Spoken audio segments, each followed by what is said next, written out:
Seigneur, nous te disons merci pour la grâce que tu nous donnes de nous retrouver ce soir pour t'écouter nous parler. Seigneur, nous te présentons nos cœurs. Seigneur, rends ces cœurs fertiles à recevoir ta parole. Et je me présente moi-même à toi afin que ce soit toi, Seigneur, qui m'utilise comme un canal pour faire du bien à ton assemblée. Seigneur, prends toute la place en ce lieu, sois le maître et conduis toutes choses au nom de Jésus. Amen. Bonsoir à tous. Ce soir, il est question de traiter un thème, combattre la négligence. Et d'entrée de jeu, quand je pense à ce thème, il y a des souvenirs qui se bousculent dans mon esprit. Je n'ai pas beaucoup de souvenirs d'enfance, mais il y a deux faits qui m'ont marqué dans mon enfance. J'avais 10 ans et pour la première fois, j'ai vu mon père, un homme calme comme moi, n'est-ce pas, se battre avec ma mère. Ça, j'avais 10 ans. J'étais au CE2. Avant, on allait tard à l'école, hein, je sais. Et j'ai vu mon père se battre avec ma mère. Ça, c'est un événement qui m'a marqué. C'est la seule fois d'ailleurs où je les ai vus faire par là. Pourquoi? Parce qu'à l'époque, au CM2, il y avait 2 examens. Il y avait un examen qu'on appelait CEP. Et puis l'autre, bourse. Ce qu'on appelle l'entrée en 6e aujourd'hui, on appelait ça bourse. Quand tu vas au CEP, tu dois avoir un cahier de morceaux choisis. Parce qu'au CEP, il y a une épreuve où on récite ou bien on chante. Et tout ça, tu dois avoir un cahier où tu as bien décoré, tu as copié tes chants, tes récitations, tu as dessiné des fleurs. Si la récitation parle de lion, tu dois dessiner un lion. Vraiment un cahier, quand tu viens, tu présentes. Donc mon grand frère, celui qui s'assoit toujours avec moi là, lui il était au CM2, moi j'étais au CE2. Et la veille de CP, mon père lui demande, je peux voir ton cahier de morceaux choisi? Voilà le petit, il est en train de tourner sur lui. Et on se rend compte qu'il a perdu son cahier pour un examen le lendemain. Mon père s'est jeté sur lui, il a commencé à le boxer comme si c'était son camarade. Ma mère émue est venue se mettre au milieu, donc il a laissé le petit et puis c'est sur ma maman, il est tombé. Pourquoi je raconte cette histoire? Ça m'a marqué parce que mon frère a fait preuve de négligence. À cause de sa négligence, le foyer a failli se briser. Elle aurait pu prendre ses bagages et puis partir. Je ne sais même pas comment ça s'est terminé, cette affaire. La négligence. Un autre souvenir, bon, j'ai changé. Hein. J'étais petit et puis j'ai volé l'argent dans la poche de mon père. Et je suis allé acheter du chocolat. Chocolat poulain. Donc, il y a longtemps que cette affaire de chocolat-là me suit. Je viens le chocolat, j'ai un autre petit frère qui me dit, Joe, mangeons le chocolat. J'ai dit non, il y a une recette derrière, parce que souvent les gens font des recettes, ils mettent des recettes derrière. J'ai dit, on n'a qu'à faire la recette là. Il dit, je te dis, mangeons le chocolat. Tu as volé l'argent, tu as fait, on va nous attraper. Je ne l'ai pas écouté, j'ai négligé son conseil. Et on a pris le chocolat, on est allé à la cuisine, on a commencé à faire fondre, pendant qu'on faisait fondre le bruit de la voiture du vieux. Le vieux arrive, il voit ses enfants à l'école primaire qui n'ont pas l'argent en train de faire recette de chocolat. Il dit, où vous avez eu l'argent pour ça? Je ne vous dis pas la raclée que j'ai eue parce que c'est moi qui avais volé l'argent. J'ai fait preuve de négligence. Je n'ai pas écouté le conseil de mon petit frère. C'est aussi de la négligence. Et puis, pour ceux qui ont des enfants, nos enfants, on leur disait toujours, repassez vos habits, vos kakis là, ou vos bleus blancs, repassez ça la veille. Parce que le lendemain, tu peux te réveiller tard, ou bien tu te réveilles, il n'y a pas courant. Comment tu fais? Malgré ça, tous les jours, ils attendent le matin pour venir repasser. Imaginez-vous, quand le courant est coupé, comment est-ce que la tenue est froissée. Et une fois, je me plaignais à une de mes collègues de bureau, je lui racontais ça. Elle dit, mais pour toi, elle est bien. Moi, ma fille, là, c'est dimanche nuit, elle lave son bleu blanc. La nuit, il n'y a pas de soleil. J'ai dit, mais comment elle fait pour sécher? Elle dit, tu vois derrière le frigidaire, il y a une grille là. C'est là-bas, elle s'en va accrocher ses habits pour que ça sèche jusqu'au matin. La négligence. Et plus près de nous ici, le souvenir que je garde, nous sommes allés à Ayamé en cortège. On a fait l'activité politique et puis au retour, au moment où on revient, on voit une voiture garée au bord de la route et puis des membres de la délégation en train de nous saluer parce que nous on passait. Donc on s'est dit, oh les pauvres, ils ont eu une panne. On arrive à notre destination et puis on est en train d'avoir de la compassion pour eux. Et puis il y a un qui dit, oh il faut les laisser. C'est des VI, c'est des pingouins. J'ai dit, ah mais toi aussi, des gens tombent en panne. Il dit, ils ne sont pas tombés en panne. C'est panne d'essence. Donc vous rentrez dans un cortège, vous ne prenez pas soin de mettre de l'essence dans votre voiture quand vous tombez en panne. Donc la négligence, on peut avoir beaucoup d'exemples. Si je vous demande de raconter des cas de négligence, il y en aura plein. Donc c'est important de parler de la négligence. D'ailleurs, à 19h, quand on a commencé, il n'y avait que 7 personnes dans le temple. C'est aussi de la négligence. Donc qu'est-ce que c'est que la négligence? Donc la négligence est définie comme le fait de ne pas prendre soin d'une chose dont on devrait s'occuper. Vous deviez vous occuper de quelque chose, vous n'en prenez pas soin, vous ne le faites pas, c'est de la négligence. C'est aussi le fait de manquer d'application. Vous faites quelque chose, mais vous ne vous appliquez pas dans l'accomplissement de cette tâche-là, c'est la négligence. Donc, être négligent, c'est en fait agir avec légèreté pour ce qui est important. Je l'ai dit, c'est manquer de soins, c'est manquer d'application, c'est manquer de précision, c'est manquer d'exactitude. C'est important ces mots, la précision, l'exactitude. Et puis, quand je cherchais le sens de négligent, j'ai une définition qui m'a choqué. On dit être négligent, c'est omettre ou oublier de faire quelque chose. L'oubli, là, ce n'est pas de notre fait. On ne décide pas d'oublier. Si tu as quelque chose à faire et que tu oublies, ce n'est pas de ton fait. La dernière fois, Alabra m'a appelé. Vous me dites, ah, mais j'ai oublié ce truc-là alors que je voulais venir. Je lui ai dit, oh, vraiment, c'est l'âge. Mais en fait, c'est de la... Tu m'excuses, hein, c'est la négligence. La négligence aussi, on dit, c'est procrastiner. C'est-à-dire remettre à demain ce que nous pouvons faire aujourd'hui. Il y a plein qui sont comme ça. Ce qu'ils peuvent faire aujourd'hui, on se dit, non, demain, je vais faire. Ça, c'est défini aussi comme de la négligence. Et puis, manquer de prudence. C'est l'exemple de ceux qui sont tombés en panne d'essence. Ils ont manqué de prudence. C'est de la négligence.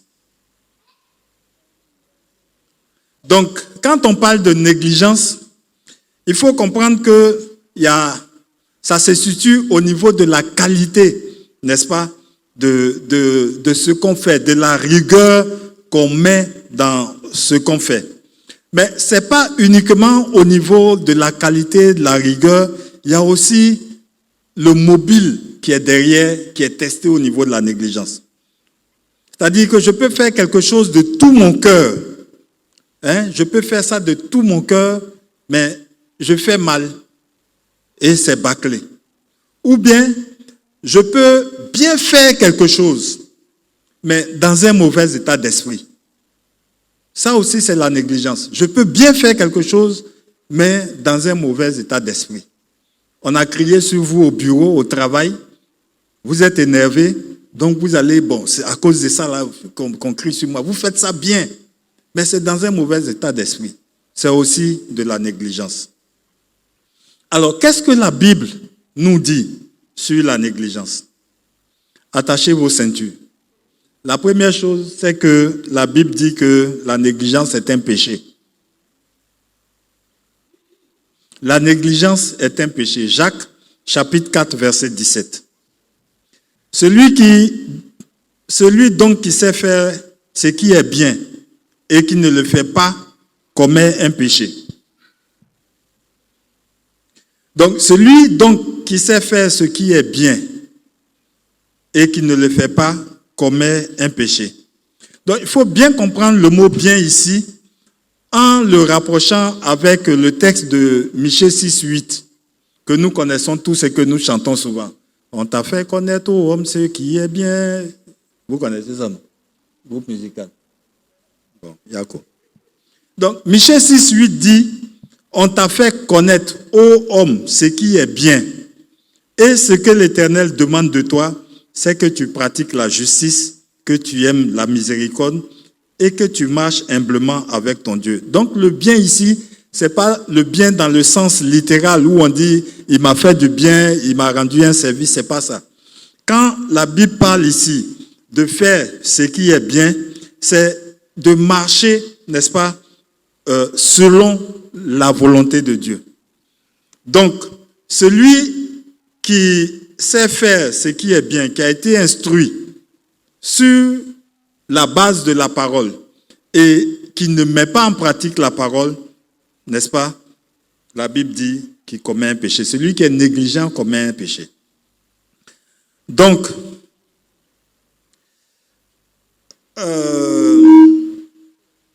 quand la Bible parle de péché, vous savez qu'il n'y a pas de classification, n'est-ce pas, dans le péché. On nous a toujours enseigné cela.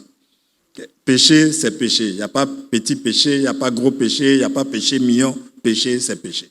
Donc, si la Bible dit que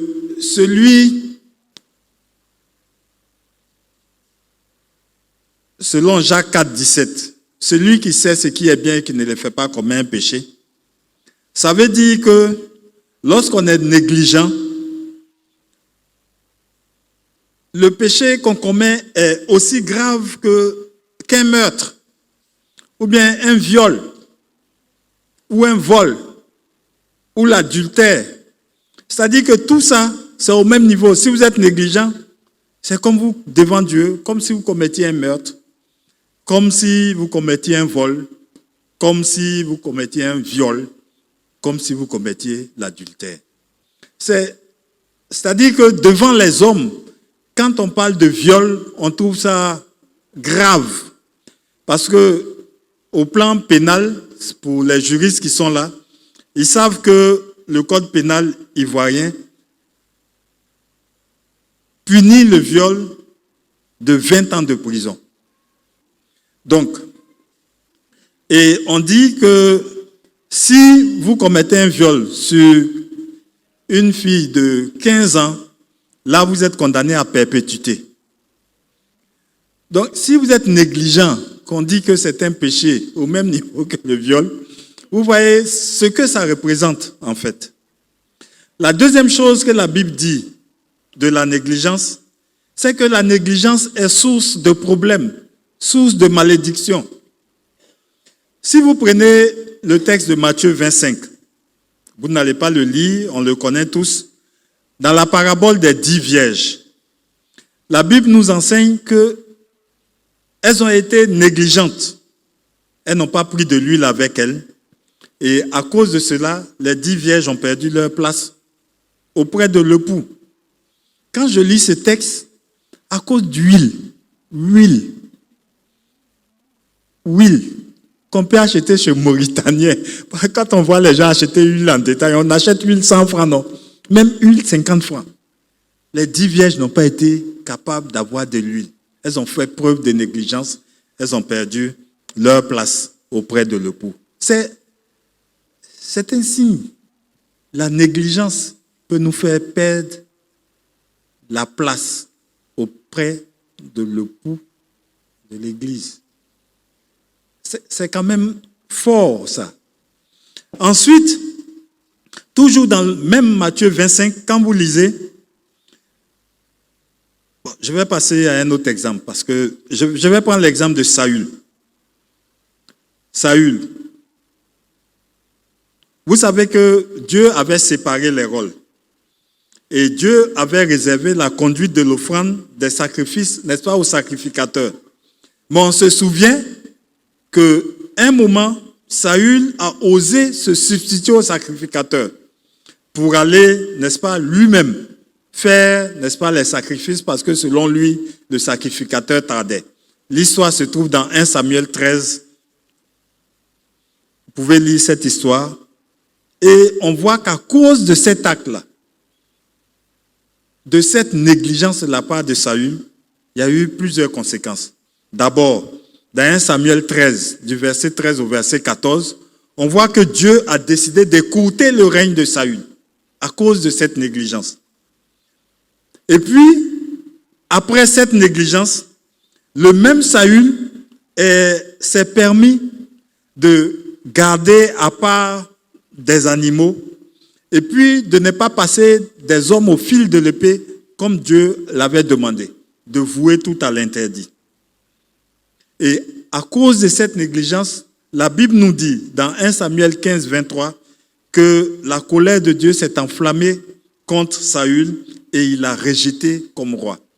La première chose, c'est qu'il avait écourté son règne et puis la deuxième chose, c'est qu'il l'a rejeté comme roi. J'aime prendre aussi souvent cet exemple, l'exemple des fils d'Élie. Les fils d'Élie qui, à cause de leur manière, n'est-ce pas, de faire le service, leur père était sacrificateur. Vous connaissez aussi ce texte, comment est-ce que lorsqu'il y avait des sacrifices, il se permettait d'aller piquer dans la marmite pour prendre les meilleurs morceaux. On nous dit même qu'il couchait avec les femmes qui venaient pour faire des sacrifices. À cause de ce service fait négligemment, quand vous lisez le texte de 1 Samuel 4 au verset 10, on voit que Israël a subi une lourde défaite. On nous dit qu'à cette défaite, il y a eu 30 000 morts. 30 000 morts, ça vous rappelle rien? Ça vous rappelle rien? La crise ivoirienne, on dit qu'il y a eu combien de morts? 30 000 morts. Je me demande si ce n'est pas ce texte-là qu'ils ont vu et puis ils ont dit, en Côte d'Ivoire, il y a eu 30 000 morts.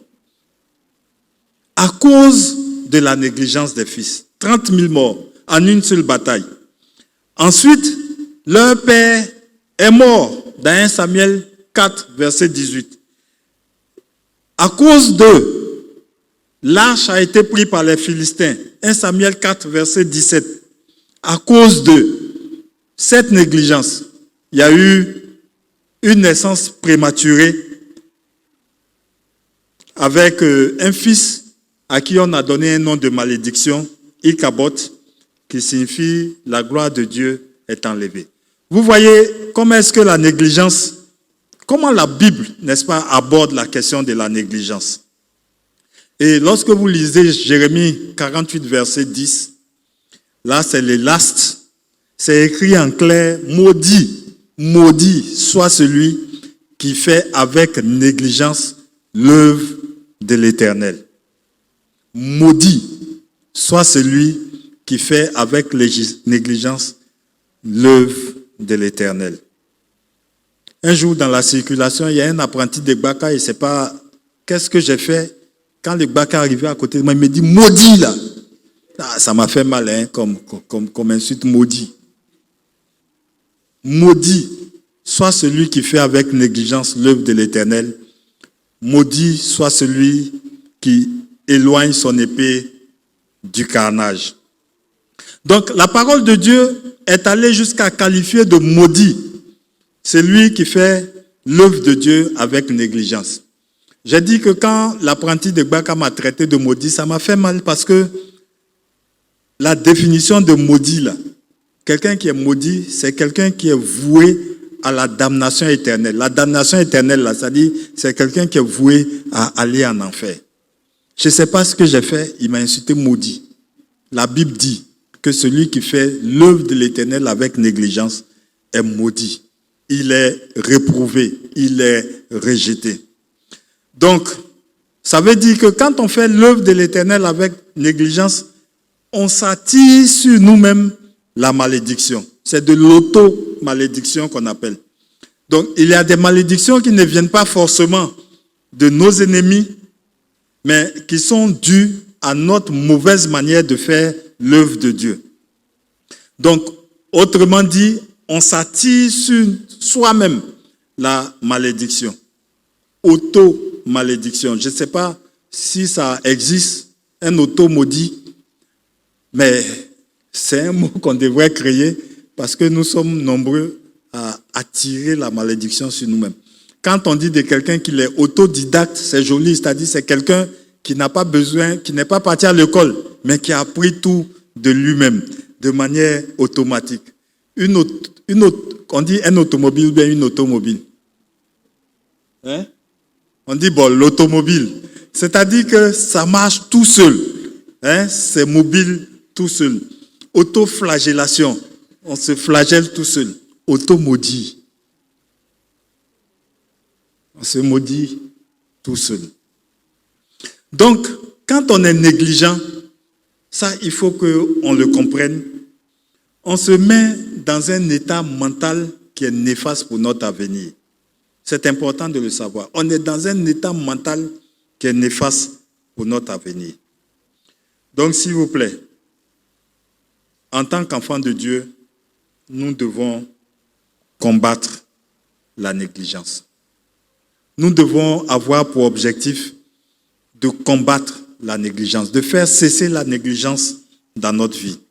Et lorsqu'on lit Ézéchias, le roi Ézéchias, a dit dans 2 Chroniques, au chapitre 29, verset 11, il dit, « Maintenant, mes fils, cessez d'être négligents, car vous avez été choisis par l'Éternel pour vous tenir à son service devant lui, pour être ses serviteurs. » Et le conducteur, Tonton Ko, dit, « Maintenant, membres de la classe Israël, cessez d'être négligents, car vous avez été choisis par l'Éternel pour vous tenir à son service devant lui, pour être ses serviteurs. » Donc, nous avons vu ce que c'est que la négligence. Mais quels sont les signes qui montrent qu'il y a la négligence en dessous? Le premier signe de la négligence, c'est la paresse. La paresse. Est-ce que j'ai besoin de définir la paresse? Nous tous, nous avons été une fois au moins paresseux dans notre vie. Donc la paresse, c'est le comportement d'une personne qui évite l'effort, qui a un goût prononcé pour l'oisiveté. C'est quelqu'un qui est lent, qui a une lenteur anormale à fonctionner, à réagir. C'est quelqu'un qui est fainéant. C'est quelqu'un qui a la flemme. Quand on veut se bluffer, on dit oh, aujourd'hui j'ai la flemme. J'ai pas envie de trop bouger. Mais en fait, on est paresseux. Flemme là c'est joli, mais ça veut dire paresseux. Donc de grâce, ne dites plus j'ai la flemme. Dites je suis paresseux aujourd'hui.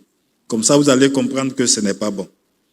Donc le paresseux, il ne voit aucune urgence dans le travail qu'il a à faire.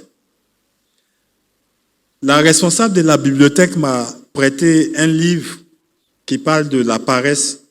Et quand j'ai lu ce livre-là, je suis tombé à la renverse. Parce que dans ce livre, l'auteur dit que tous les paresseux, ils désobéissent au premier commandement de Dieu.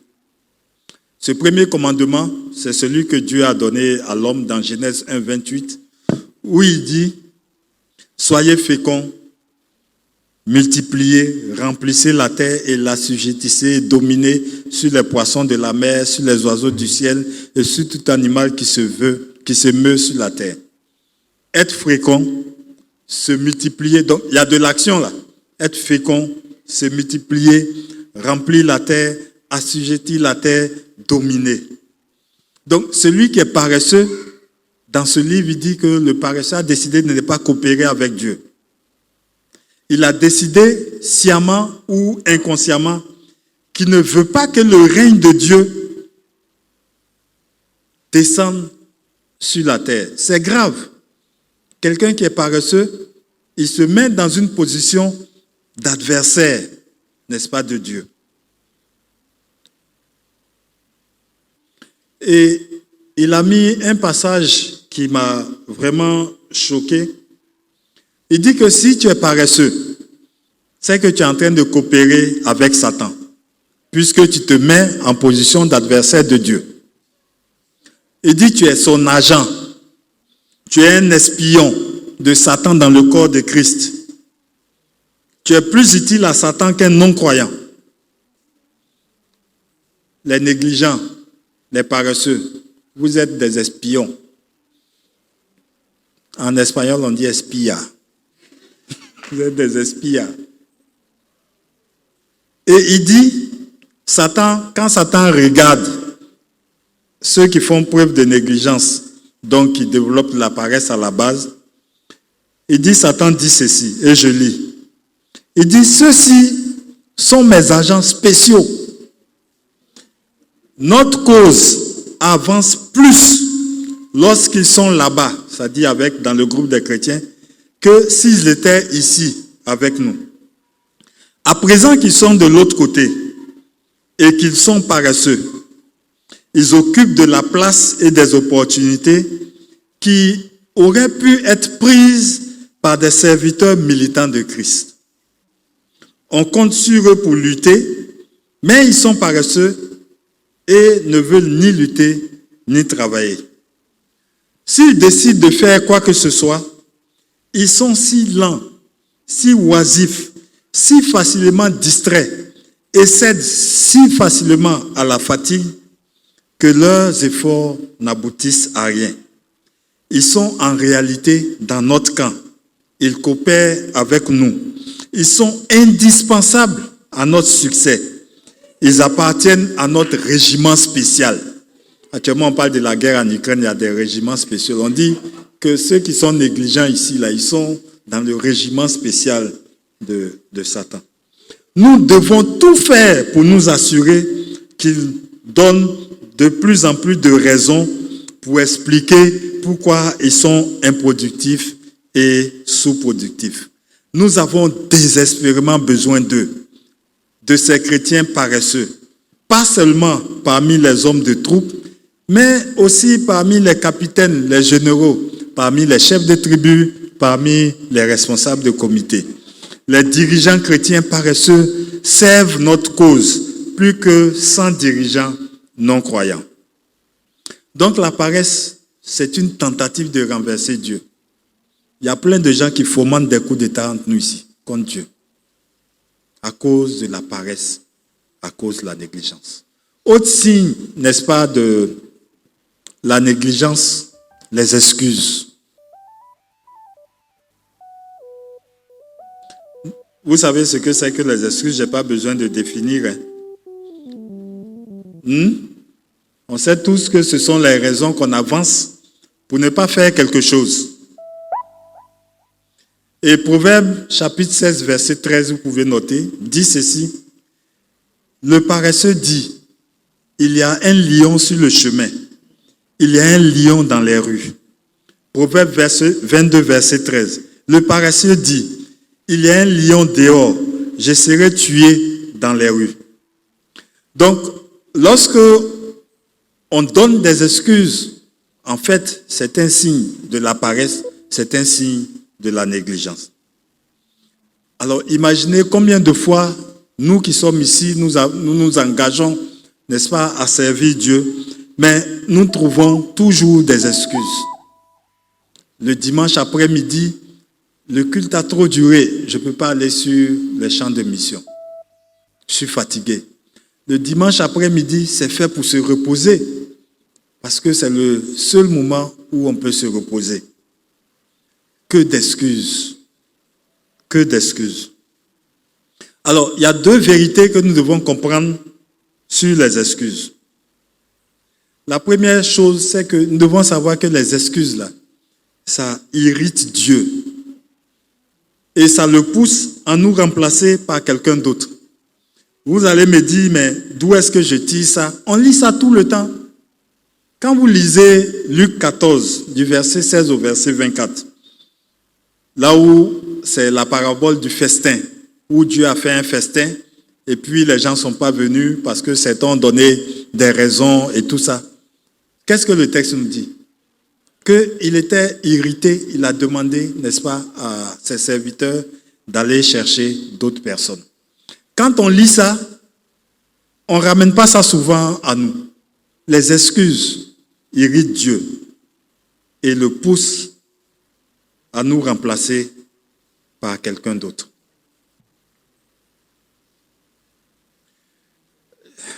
Il y a même un auteur qui dit que les excuses poussent Dieu à nous détruire. C'est un peu fort, mais quand on lit Matthieu 22 au verset 5 à 7, là on a vu que dans la même histoire, les invités, là, à un moment, ils ont tué les envoyés, n'est-ce pas, que le roi avait envoyé vers eux. Et on dit que le roi s'est fâché et il a envoyé ses troupes qui a fait périr ses meurtriers et qui a brûlé la ville. C'est en se basant sur ça que de manière littérale, ce quelqu'un-là dit que les excuses poussent Dieu à nous détruire. Il est évident que Dieu ne va pas venir s'attaquer à René en direct comme ça. Mais peut-être qu'à cause des excuses, Dieu va enlever sa main protectrice sur lui. Et puis, bon, ça sera une porte ouverte pour l'ennemi qui pourra le détruire. Donc, pour cette première séance, je voulais vraiment qu'on comprenne le rôle néfaste de l'esprit de négligence.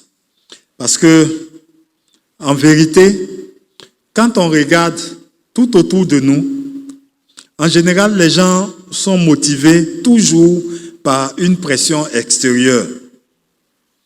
Et dès que cette pression-là cesse, les gens ont tendance à retourner au statu quo.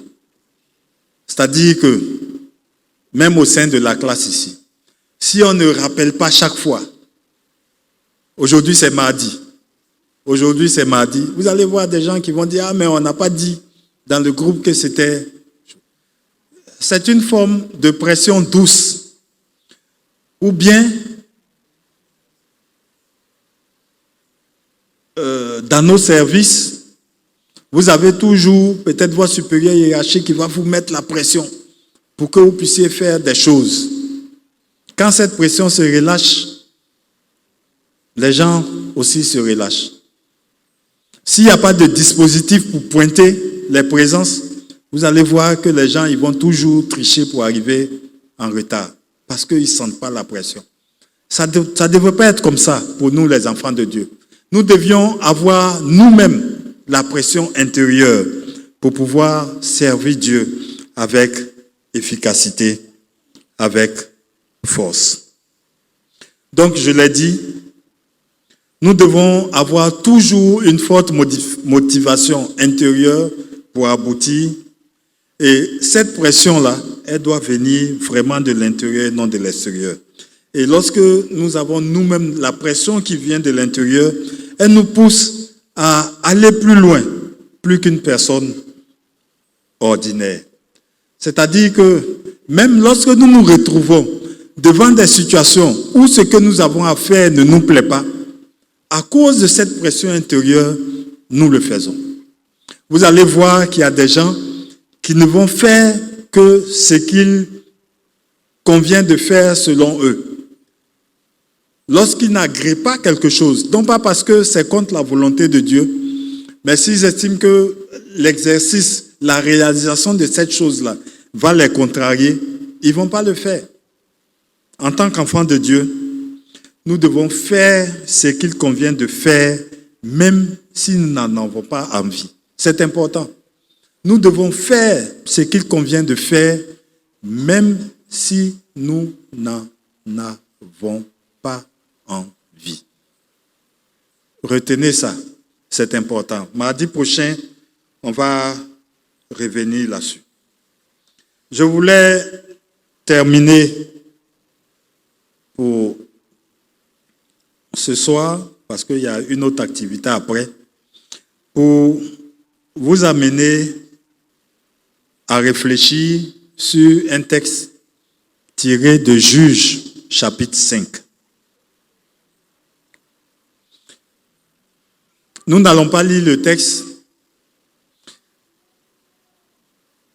Le titre de ce texte-là, c'est le Cantique de Déborah. Vous savez, Israël, dans son histoire, a très souvent péché contre Dieu. Et quand c'est comme ça, Dieu les a livrés toujours entre les mains de peuples ennemis. Et dans le texte qui a précédé Juges chapitre 5, Israël avait péché. Et Dieu a livré Israël à Jabin qui était le roi des Cananéens à l'époque. Et le texte nous dit que pendant 20 ans, les Cananéens ont oppressé Israël. Et puis, après 20 ans, Israël s'est repenti.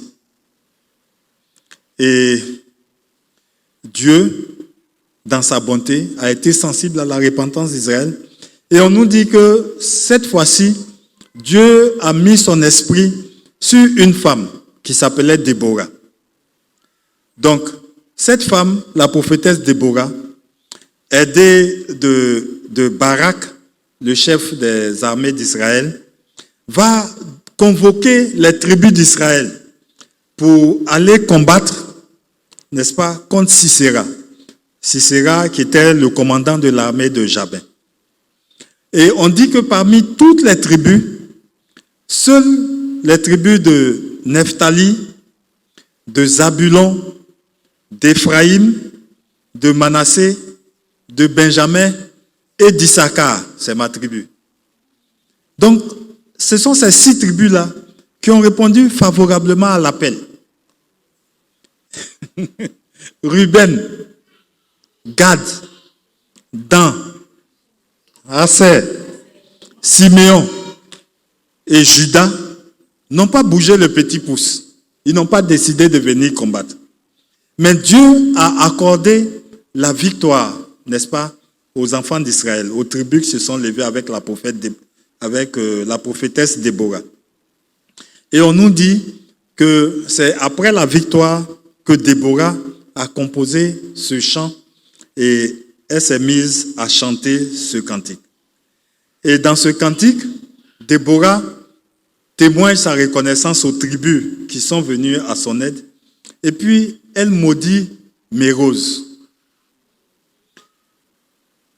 Juges chapitre 5, verset 23. Elle dit dans son chant, « Maudissez Mérose, dit l'ange de l'Éternel, maudissez ses habitants, car il ne vint pas au secours de l'Éternel. Au secours de l'Éternel parmi les hommes vaillants. » Mais qui est Mérose? Le pasteur est là. On sait que Mérose, c'est une ville qui porte ce nom. Mais par rapport au contexte du texte, le nom Mérose signifie refuge. C'est le sens du nom Mérose, refuge. Donc, quand elle dit maudissez Mérose, il faut comprendre qu'elle maudit ceux qui se sont réfugiés dans le confort. Vous me suivez? Elle maudit Mérose, mais en fait, elle maudit ceux qui se sont réfugiés dans le confort. Dans le cas d'espèce,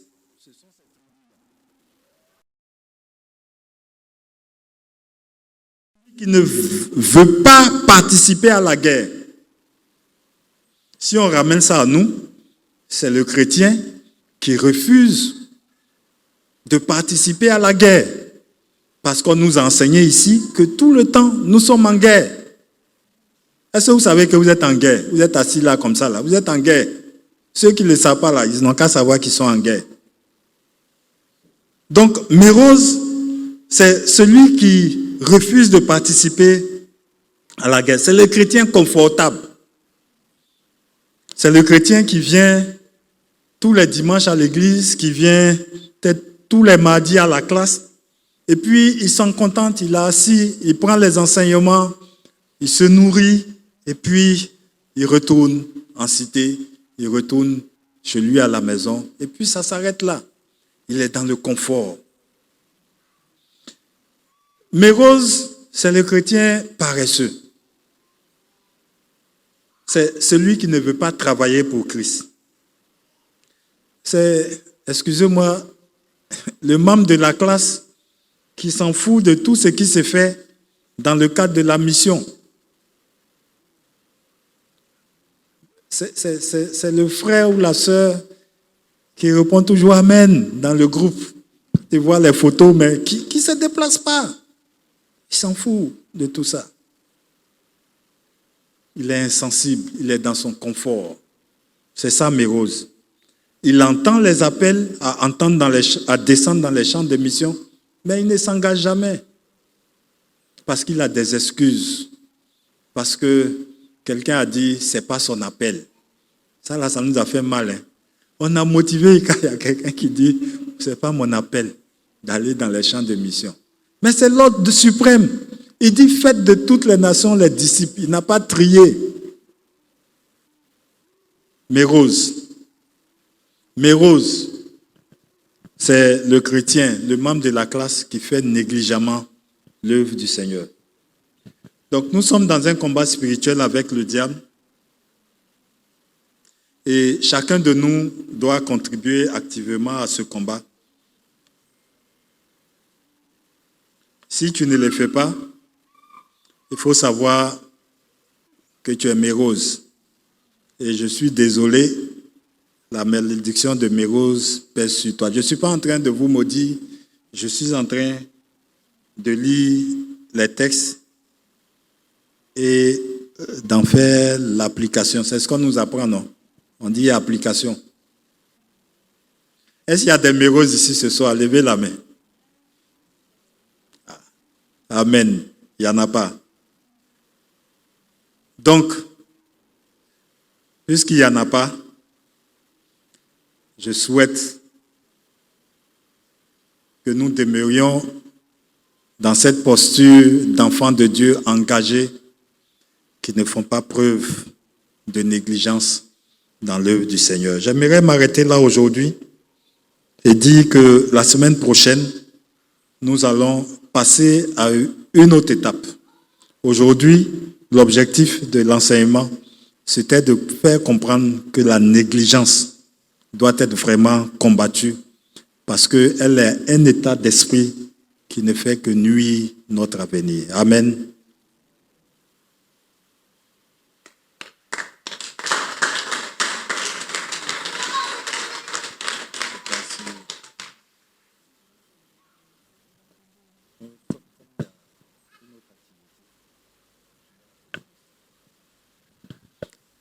Alors, on va juste, les prédicateurs, baisser la tête pour méditer. Pour méditer ce que nous venons d'entendre. Et nous allons prier pour nous présenter au Seigneur. Lui demander de nous donner, de tout nous débarrasser de toute trace de négligence dans notre vie.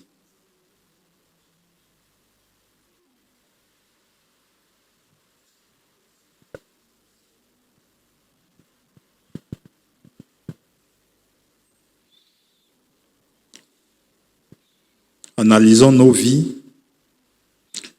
et sachons qu'avec le Seigneur, il y a toujours la possibilité de revenir vers lui, de nous remettre à ses pieds et lui demander de nous venir en aide.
disons merci pour ce soir.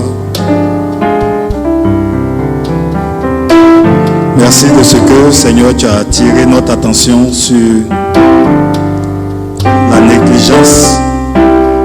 Et tu nous appelles, Seigneur, à combattre cette négligence. Parce qu'elle ne produit que des effets néfastes dans nos vies, allant jusqu'à faire peser la malédiction sur nos vies. Seigneur, nous savons que pour nous, tu as des projets de paix. Nous savons que, Seigneur, dès les temps anciens, avant même que nous naissions, tu avais prévu pour nous, Seigneur, un avenir glorieux. Seigneur, nous ne voulons pas nous écarter de tes sentiers. Donne-nous, Seigneur, de scruter nos vies et de changer radicalement. Que nous ne fassions plus preuve de négligence en quoi que ce soit. Permets que cet enseignement demeure gravé dans nos cœurs. Et que ce soir, Seigneur, nous prenions un nouveau départ avec toi, dans notre marche avec toi. Merci de ce que tu nous exauces. Au nom de Jésus. Amen.